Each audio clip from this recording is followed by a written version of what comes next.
Hey, good morning. I'm in Tel Aviv. I'm on my way to the north of Israel to the Alma Institute Research Center. It's just south of the evacuation area in the north. A lot of people don't know, but because of Hezbollah rocket fire, much of the north is completely evacuated. So I'm headed up there to find out more about what's going on so I can let you know. So goodbye Tel Aviv and see you soon.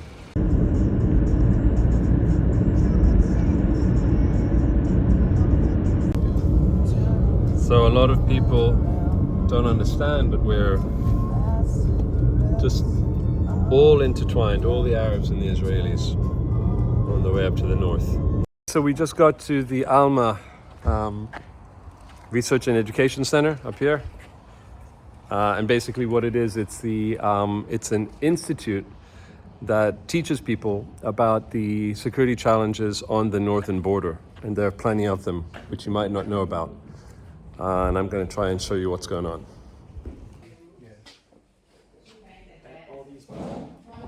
You know, it took an hour and a half for me to drive here from Tel Aviv, and I want to show you the map. This is the north of Israel. If you see this pin here, this is where we are right now. That's Alma. And over here you see a blue line. You see that blue line? That's the border. Now this is the border. We're 12 kilometers from the border, and they've been bombing every day. All over here, okay? That's been going on every day for months. People might not know about that, but that is really happening. And we're right here. And I'm going to zoom out so you can see. That's the north of Israel. That's how close we are. Everyday bombs, everyday rockets. Hey, so everyone, this is Sarit. Hi. Sarit, why don't you tell everyone who you are? I'm the founder and president of Alma Research and Education Center. We focus on Israel's security challenges on the northern borders. A lot of knowledge is produced here on these issues: Hezbollah, Iran, Lebanon, Syria, especially now during the war. Wait, and why are we walking down these stairs? Because we are going to the bomb shelter. It's very important that if you come and visit me, you should know where the bomb shelter is, which is actually 2 floors down from Alma, from the center itself. Okay. Let's get in. Okay. It is always open since the war started. It's not locked. All right. So this is That's our bomb shelter. So we are fully prepared. Yeah, Reinforced. It is all cement. What's that up there? All the bomb shelters in the building are one below the other, so that way you can connect. To tell you the truth, on October 10, there were alerts all over the Galilee. We were afraid that we have an invasion, just like what happened in the south. We came here, we walked from here, and one of the things that we said that we have that, so if there will be an invasion, we can block the door with that. We said that nobody should stand next to this, because if somebody will stand next to this and there is an invasion, we are going to get shot. The feeling was a feeling of existential fear. Sure. And rightly so. The scenario is very realistic until now. I want to show you some photos from the war. Let's start with that one. What you see here is an anti-tank missile, very advanced one, Russian technology, distance of 8 kilometers. This was taken 8 kilometers from where the missile was shot. It was taken from a vehicle. Actually, this is one shot of a video of the camera that is inside the vehicle, and the missile just missed the vehicle from where this photo was taken. Being launched every day since this war started against vehicles, against farmers, against soldiers, everything except not only tanks. This is what I want to say. Though there are anti-tank missiles, they are not launched necessarily against tanks. And this is a true problem because you cannot intercept these missiles unless they are targeting tanks. I was there, one of the communities next to the border, the northern border. People build a beautiful house. They build a parking for their private car. Today, all of them are evacuated, and there is a tank in the parking instead of a private car. It looks funny, but actually this is the tragedy of the north, because 30 communities were evacuated. My father went to walk with the dogs. He saw the explosion in Lebanon, probably an IDF attack in Lebanon, and it just photo. This is a destruction in one of the kibbutzim in Israel next to the border, where more than half of the homes were damaged by these bombings of Hezbollah. And this is how, you see the credit photographer, this is how the roads are blocked whenever there is a situation assessment that missiles are on the way, or we understand there is a risk, so IDF blocked the roads to these empty communities. آلاف مقاتل للسيطرة على مدن الجليل الأعلى ومستوطناته. قسمت هذه الدراسات المقاتلين إلى 5 فرق هدفها الاستيلاء على 5 قطاعات من الجليل الأعلى. يتولى حزب الله إمطار منطقة الشمال بمئات الصواريخ دفعة واحدة، ما يمثل ضربة أولى قوية لمستوطني الشمال.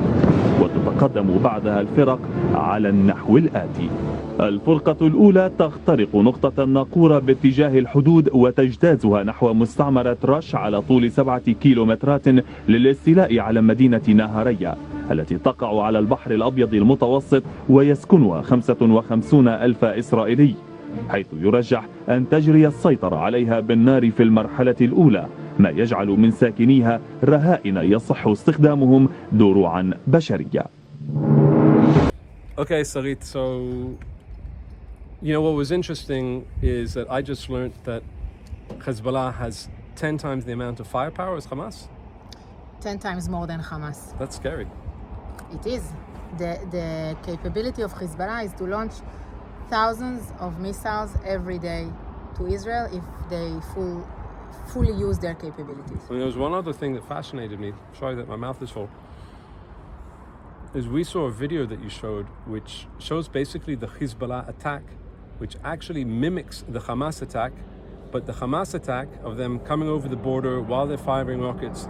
This video and this plan, which was publicized on TV in Lebanon by the Hezbollah, was 10 years ago. 10 years ago, even more than 10 years ago, Hezbollah declared that it is planning to invade Israel, and the details are exactly the details of the attack that Hamas executed on October 7th. And when I saw that video again on October 8th, I just searched for the videos and I looked for it again. I was surprised. I don't understand something.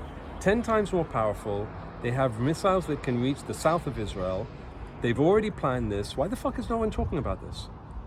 I don't know. Why nobody's talking about this? We are experiencing war here since actually October 8th. There are attacks that are coming from Lebanon every day. Missiles, drones, anti-tank missiles, which are not against tanks. Just the name is anti-tank missiles, which are very accurate. Every day we have attacks here. My life are completely different since October 7th. So what's the problem? In awareness, people don't know. This is the untold story. People don't understand that the threat from Lebanon is even greater than the threat from Hamas. Okay, hold on a second. So do you hear that, guys? Okay, so people don't know. So now you guys know. So you need to share this. Now, Sarit is doing incredible work here, but we need to help Sarit get the message out because the north of Israel is literally under fire, and it could be a lot worse. It could be a lot worse.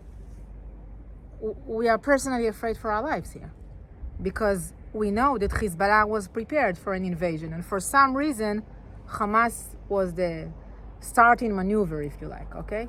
We don't know exactly when Hezbollah will decide to send these commando units to Israel. We don't know. So in a nutshell, you come from the intelligence forces, right? Yeah, in the past, In yes. the past, right? But actually you're a mother and you have family here. And you came from the center and you've been living here in the north how long? 16 years. Okay, so this is not just like, it's maybe a skirmish or a war with Hezbollah. This is like personal. It's the most personal thing you can ever imagine. You know, yesterday somebody told me, yeah, maybe Hezbollah would not do the same atrocities of Hamas. So I said, okay, maybe they'll just shoot me and not cut my breast off. What does that matter? If their plan is to kill Israelis and to invade to the Galilee, and they are capable of doing that, and they are spread just on the other side of the border, and they have munitions in every third home of the Shiite towns in Lebanon, what does that matter? How are they going to kill us? So wait a second. So we know what Hamas wants, right? We know what Hamas wants, but what does Hezbollah want? Practically the same thing in a different way. Because Hezbollah wants to distribute the Islamic Revolution values and wants to take over Lebanon. And if it creates a campaign against Israel, even though it may destroy Lebanon, eventually it will help it to take over Lebanon because it will weaken all other players in Lebanon. So wait, so Hamas is radical, fundamental Islamic jihad organization, just like ISIS, Al-Qaeda, and Hezbollah is pretty much the same thing. The difference is that Hamas is Sunni and Hezbollah is Shiite. Muslim Sunnis, Muslim Shiite, we are used to the fact that they are fighting each other, but people don't know that in some cases they collaborate with each other. Right, but right now, as far as I'm concerned, I don't give a fuck. They're Islamic radical jihadists, and they want to kill me. And not just me, they want to kill Christians, they want to kill anyone that doesn't kneel down to them, right? I agree. Okay, well, I mean, you can agree, but that's the truth, right? They don't hide it, right? In Lebanon, the greatest opponents to Hezbollah in Lebanon are Christians. Why aren't we hearing them? Why aren't we hearing them? We hear them, but the problem is that sometimes it's misleading because people think that the Lebanese are against war. The Christians of Lebanon are against war. But the Muslims. But the Muslim Shiites that are actually the base of Hezbollah were indoctrinated for the culture of death and the culture of hate. In the funerals of the Hezbollah military operatives that were killed by the IDF in the current campaign, the people shout, death to America, death to Israel. Let me ask you one more question. You can have some bamba. Or not. No. With Crohn's disease, it's better. Less is better. We're all human beings here. One question, and I know it's a very, very big answer, but I'm going to ask you to try and keep it. The Iranians. What have the Iranians got to do with all of this?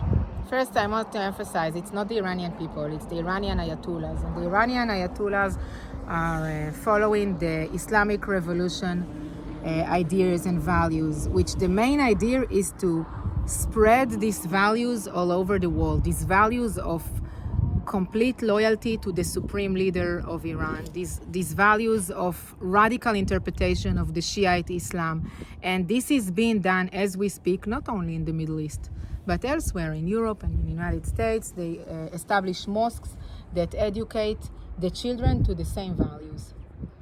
You know, the thing that kills me is why ordinary, I mean, forget the Jewish people. I mean, we're on the front lines, but like, why aren't people talking about this? Is it because they're being played? The Iranians are doing so well with playing two sides at the same time? I think that people want quiet. Even in Israel, you know, if we look at the failure to give alert to what Hamas had done, it was around a psychological barrier that people wanted quiet. But actually this quietness is a lie. It's fake, because at the same time, these terrorist groups build their capabilities, extreme capabilities, against Israel, and at the same time, Iran, as we speak, is progressing with its nuclear project. Yeah. I mean, I'm all for, I know you can't, I'm all for the Allied forces dropping billions of bombs on the Iranian nuclear facility and just destroying it. I don't understand why it hasn't happened, but also to stop continuing with the hate in their agenda, which is quite literally to destroy and end Israel. I always say that I don't understand why the world expects Israel to attack the nuclear facilities. Well, I'll tell you why. Because they want to keep going to their Starbucks, and they want to go to Target, and they want to binge watch Netflix TV. And I don't think it's out of animosity. I think they just want to continue with life, and they don't want to know. And I wouldn't want to know either. We wouldn't want to know, but we're on the front lines. But anyway, I mean, Iran is dangerous, and I guess Hezbollah, it's an imminent threat. Like these attacks are happening daily for months, and to me, anyway, it's a matter of time. But anyway, let's keep going. Let's keep going. Okay. Okay, where are we? We're in a community in the Western Gallery. I'm not going to say the name. Okay. But that's my hometown. You said it's your hometown? Yeah. Okay, so why are we here? Oh, that's the We are 9 kilometers from Lebanon. If you look a little bit like to 1 o'clock, you can see two communities on the horizon line. One, maybe you can even notice a mosque there. It's in Lebanon.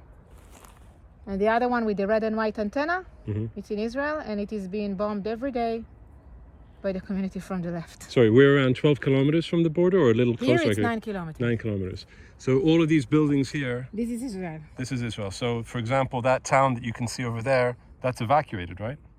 The town on the farthest ridge are all evacuated. The towns that are closest to us, people are still here, but many people left voluntarily.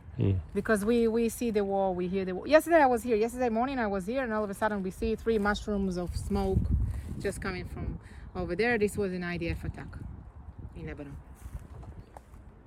And you live not so far away from here? Yeah. Right. And you have kids? I have kids here. I raised my kids here. And how do you deal with the fact that, you know, your kids are at home, or maybe like you don't... They are not home alone anymore. Yeah. I don't... the life has changed since this war started, yeah? I don't leave my kids alone anymore. And at first they didn't go to school, now they're going to school, but we hear the booms. My dog broke 2 doors. I like to escape the... From the explosions. The dogs are terrified. Life is different than the...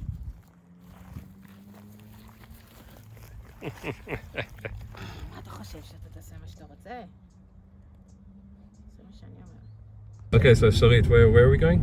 We are heading to Rosh Pina, and from there to Kiryat Shmona. What's Kiryat Shmona? Kiryat Shmona is the biggest town that was evacuated. He was just driving the opposite direction. Yeah, where's he going? I don't understand what he was doing. Kiryat Shmona is the biggest town that was evacuated. It has 22,000 people, and 90% are not there. We're going to meet the rabbi. Okay. But first Rosh Pina. And first Rosh Pina. And Rosh Pina is just, we're going to meet somebody who lives in a kibbutz next to Kiryat Shmona. Who became, during the war, he became a local leader. He established a lobby. The name of the lobby is 1701, after the United Nations Security Council resolution that was supposed to create a new order in South Lebanon to bring security to the people in South Lebanon and in northern Israel, and none of that happened. So surprise, surprise. Surprise, surprise. So he established a lobby of people that are living here, residents, to put the pressure on the Israeli government to actually solve the problem, not to satisfy it with any compromise that will not solve the problem. Okay. He will tell you all about it. Okay. You know, it's amazing to me is just like all of this stuff is happening. You know, we see it happening in the south. We've seen it happen in the south, and like in the north is just, it's the same fucking thing. It's like it's happening. You know, the rocket attacks are happening, but like what could happen, it could happen, and it could be much worse. And not a lot of people know about it. Not a lot of people are talking about it. So remember, that's why we're here, and I want you to just share this, just for awareness, so that people are aware of what's going on here.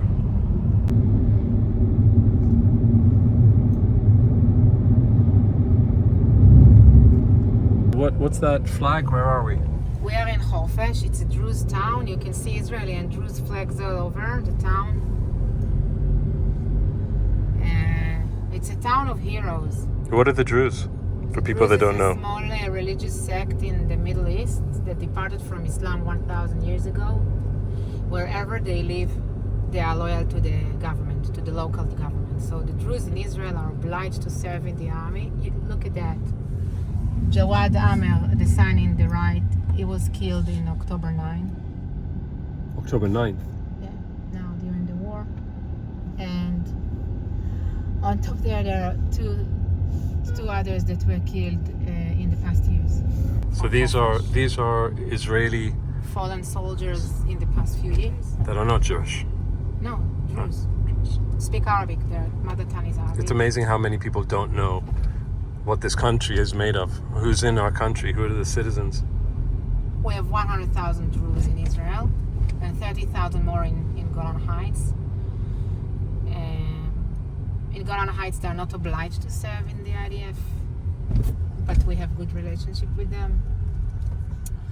In the rest of Israel, they're obliged to serve. They made a commitment to the state of Israel. As I've said, they believe that they should be loyal to the government wherever they live. Mm-hmm. You can see the signs all in Hebrew.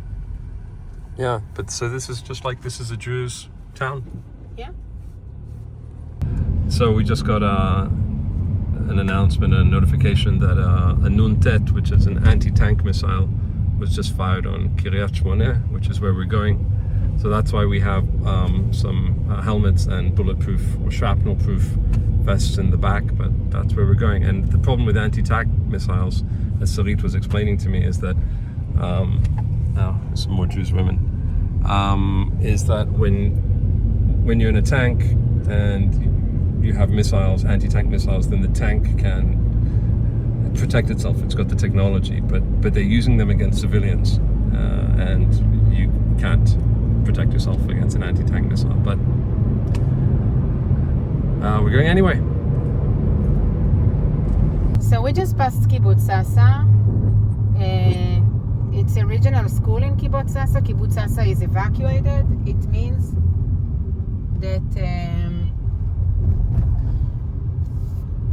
that the students that are going to the school had to find, that are not living in Sasa, that are living elsewhere here and were not evacuated, needs to find a new school. Didn't a missile fall on an auditorium or something? Next to the, yeah.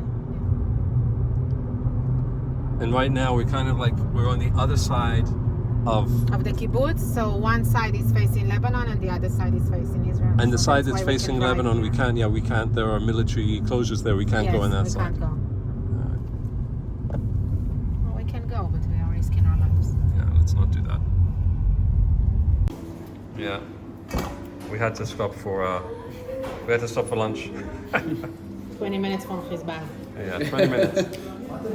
I didn't even notice. Yeah, bring them home. Okay, come out on me, cover.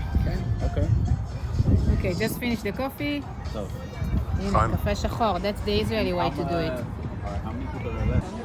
So we were on our way to Kiryat Shmona, which is really literally on the border, and the IDF just assassinated the deputy commander of the elite unit of the Hezbollah. And around 20 minutes ago, they also shot an anti-tank missile, actually on the road that we were on, going to go on. So we've been instructed not to go there, so we won't be going to Kiryat Shmona. We stopped to get some food, which is pretty bizarre. Like 15 minutes from here is where it happened, and look, we're over here. We're able to get a falafel, which is very good. But we might get some action soon, so we have to leave. Nuts. Absolute nuts. Okay, I know it doesn't look very dramatic what I'm filming, but actually this guy that we just got is a really big deal. Front page news right now. We really hit them hard, and now the whole of the north is in what we call a konanut, which is like emergency mode, and ready for attacks. So we're not sure what we're going to do now, but that's just the way it is. You got to kind of roll with the punches here. We're literally 15 minutes from the border, so we're going to go further down south and see what we're doing next. I think we might try and talk to a guy called Nissim who can give us some more information. That town up there, evacuated. You can see the name, Al-Kosh.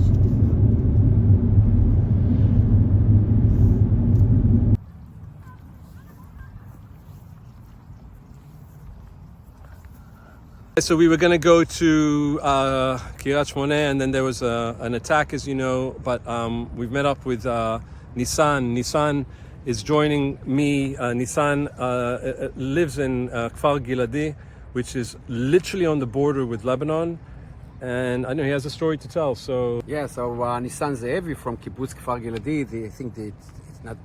It's the oldest kibbutz here in the Upper Galilee, established 110 years ago.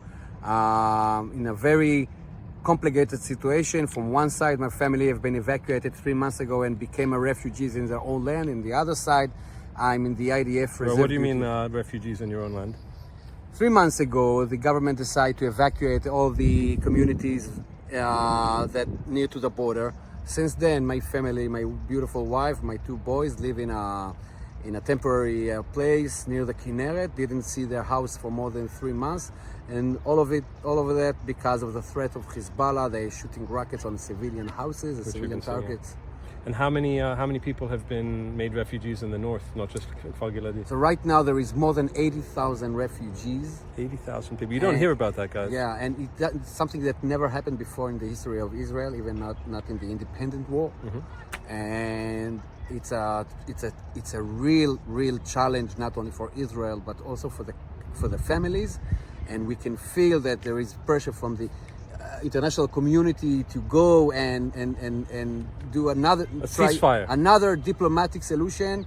And from the other side, there is the resident who saw that the diplomatic solution of 2006 was a total failure, and we now demand specific goals. Yeah, you're a lobbyist for 1701. Yeah, so after October 7th, we, the resident of the Galilee, we decide to establish Lobby 1701, which is a civilian organization that understood that we, as a civilian, has to be much more proactive about the situation here, and we are promoting one specific goal: to create a buffer zone, not inside Israel like there is right now, but inside Lebanon, exactly like said the 1701 resolution of the UN, to create a buffer zone between Israel and Hezbollah. Unfortunately, the UN, the United States, France, and all the other international community failed to implement this resolution. And the result that we can see Radwan forces, which is the commando unit of Hezbollah, Which they just assassinated. We just got a deputy commander today. We're actually waiting for maybe rockets to fall. So if you see us running, we are not running. We're not running. We're but, not running. They will run. We'll take cover. We'll take some cover. But yeah, sorry, you were saying. And because of the failure of the diplomatic solution of 2006, we will not allow Israel to go to another diplomatic solution, because you cannot do a diplomatic solution with a terror organization that declare to kill you only because you are Jew. Now, I have to say something. Like, here we are, we're in an olive, fields, but this, when you talk about resolutions and borders, and it becomes like semantics, but it's not semantics, guys. It's like, this is real. These are like, Nitzan has a family here. He lives there, and there's no one. There's a few people there right now, but they're not living there, right? We're protecting our communities. We are IDF reserve duty soldiers that actually protecting our communities, our villages from any attempt to invade to Israel or from other attacks of Hezbollah. And yeah, exactly like you said, before October 7th, 75 startups were established here in the Upper Galilee. 75 startups that raised more than $250 million, that create thousands of high salary jobs. And all of a sudden, the entire reality has been changed.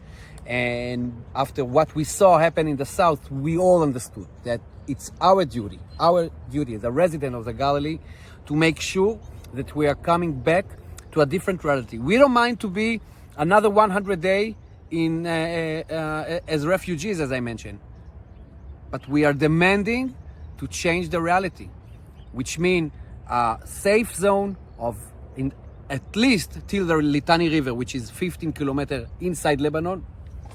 Anyone who enter into this zone, a shot in the head. This is what the public demanding from the government, okay? So look, I mean, it sounds harsh, but if you think about it, it isn't harsh. If we could have done that before October the 7th, I don't think anyone here would be opposed to that. You enter a certain area, you're a threat. And there's one more thing that I want the people listening to understand, which is, we're talking about Hezbollah. We're in the north of Israel, literally on the border. Hamas, as you know, is in Gaza, in the south. But Hezbollah are stronger. They're more well organized. And they are there, and they are very open about what they want to do. And what they want to do is kill as many Jewish people as possible and take over Israel, essentially. So if you think about what Nisan is saying, this is not some extremist. This is someone who literally wants to protect himself and his family. And there's no stopping in the north. If you get into the north and you don't have stopping power, it's catastrophic for all of us here. And I just want people to understand that the difference between Hamas and Hezbollah is, they're both Islamic fundamentalists, and they both have an agenda, which is the end of us and the end of every Jew in the world. Totally. And if I can say one message Please. to the US to the people of the US and especially to the Biden administration. Any agreement that you're thinking about, we are the client of this agreement. Okay? We are the client of this agreement. You cannot shape the future of my family and my kibbutz all the way in Washington. We are the people who are supposed to be here, so don't try to shape my future here without asking me what should be the ultimate condition to bring back our families back to the Galilee. Well said. Thank you, Nissan. Thank you. And thank you for doing what you can to protect us. באמת תודה. You're welcome. Am Israel Chai. Am Israel Chai. Hey, so I'm in kibbutz Sasa, which is 2 kilometers from the border. It's a kibbutz that has been partially evacuated.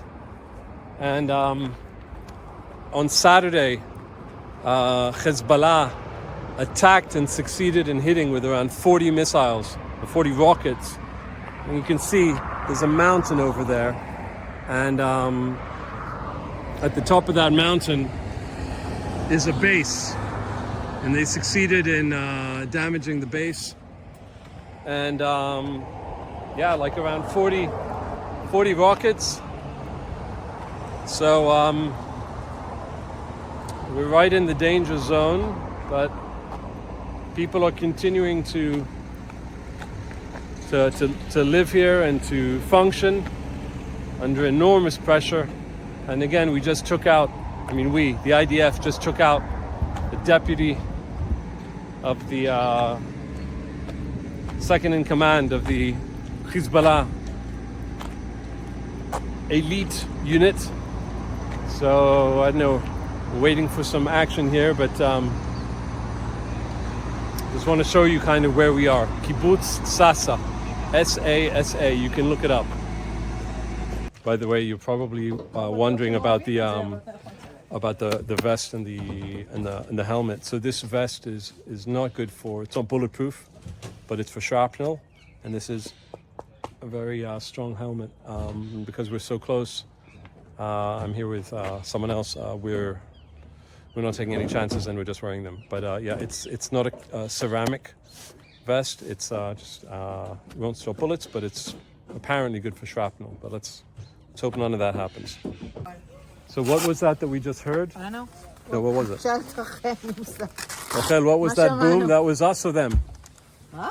זה היה אנחנו או הם? עכשיו? כן. זה היה אנחנו. That was הם us. היית שומע שריקה קודם. So if they're bombing, then we hear a siren? Got it, okay. לפני הבום אתה שומע שריקה. עכשיו אם אתה שומע את הבום רק זה בום של יציאה. Okay, good. All right, okay, that was us. You didn't hear it, but that was a big boom. All right, so we're getting ready. No, it's not a big one. It's a medium. It's a medium. Okay. We are going towards the auditorium of Kibbutz Sasa, where all the community events used to be held here with the students. It's a regional school, so students from around the Galilee came to study here. It is, of course, closed now. Nothing is happening here now. This place was directly hit from an anti-tank. This place right here? Yes, in a Okay. minute we'll see. And part of it is in an area which is seen from Lebanon, and that's how they launched the anti-tank against it. We are not going to go through this area because it's too dangerous. So But this it's is, kind of bypass. This is That's the hit? a hit. Yeah. זאת הפגיעה. Wow, okay, this is the direct hit. Okay. זאת הפגיעה באודיטוריום. Wow, this is like when you see the blast like this and you see it, just the force. Wow. עכשיו מאוד חשוב לא לצלול לכיוון הלבנון. Yeah. Yeah, all of these things, just like a direct hit. And you can't hear them, but we're hearing a lot of booms. לא לצלם את העגורנים. Yeah. Okay. Wow. It's fucked up. This is in the north, guys. You hear about the south all the time. This is happening in the north. Okay, here in this kibbutz Sasa, and it's typically around 450 people live here. And right now there's only a few tens. I don't want to say the exact number, but like a few tens of people that didn't evacuate. And this is where kids used to, it's an auditorium for kids. direct hit. Like if there had been kids here, it's impossible to live in the north right now. I mean, people don't understand, but like almost 100,000 people in the north are not displaced, they're refugees, you know, and it's Hezbollah has to be dealt with. They're worse than Hamas, if you can believe it. They're more powerful. They have more arms. They're better trained, and they have much more firepower, long-range missiles that can reach Tel Aviv and beyond, and with devastating consequences. So, yeah, direct hit. Okay, so I'm in the auditorium, and I'm going to show you from the inside what happened. Just you have to understand, though, this is just one hit out of hundreds that have hit the north. You know, and it's just imagine if there had been people here. You know, apparently reached all the way to the stage, but you know, it's just there was no one here. But there are hundreds of rockets and missiles that have been landing in the north, and just so that you understand, when people say, just a couple of rockets, you know, really, do we need to evacuate? I mean, is Hezbollah just doing things for show? This is not for show. This is a rocket attack, which I mean, is killing people, can kill people. So, yeah, you guys need to know this. The world needs to know. Hezbollah is a serious threat, and they haven't really done anything yet.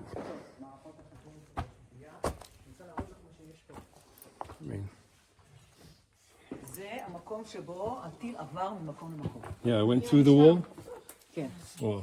הוא נכנס פה, והגיע למסדרון בית ספר. Okay, so עיר הבית ספר. this behind this wall is a school, and the rocket went through and into the other wall of the school. I don't know if you can hear the booms outside, but it went through that wall. Okay, I don't know if you can see there's a hole there. It came through there, and it landed and it blew up. Here is all the you know, the remnants, and it continued over here. Now this is a school. This is the school of the kibbutz. So it's just thank God that there was no one here, and yeah. אם זה היה מגיע, נאמר, מהצד הזה, זה היה פוגע אחרת. כן. זה היה עניין של כיוון. So we are 2.2 kilometers from the Israeli-Lebanese border. Just on the other side, there is Hezbollah. Just on the other side, there are Muslim Shiite towns where Hezbollah, on the one hand, entrenched into the population, supporting the population, providing them with services, and on the other hand, hiding its missiles, its munitions, its rockets inside the homes or under the homes of the Lebanese. And we are 2 kilometers from there. Okay, so we're leaving now kibbutz Sasa, but I wanted you to help us understand what Hezbollah has actually done. They've actually helped displace almost 100,000 people, like 80,000 people from the north. Tell us about how that affects, for example, here kibbutz Sasa. This place is empty. Most of the people left. It's a regional school. Children cannot go to school, so even those who don't live here and were not evacuated needed to go to other schools. We don't know when life will be back here. People are spread in different hotels in different places of the country. And that's the reality in 30 communities. 30 communities in Israel. So let me ask you one more question, which is a dumb question, I know, but I want to ask the dumb question, which is, what does Hezbollah want?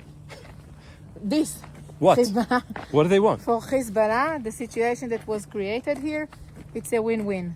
If it stays like that, it got an achievement.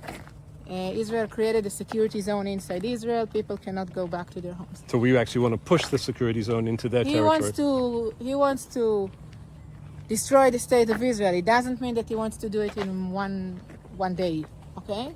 So as much as possible, weakening Israel, creating this kind of achievement for it, great.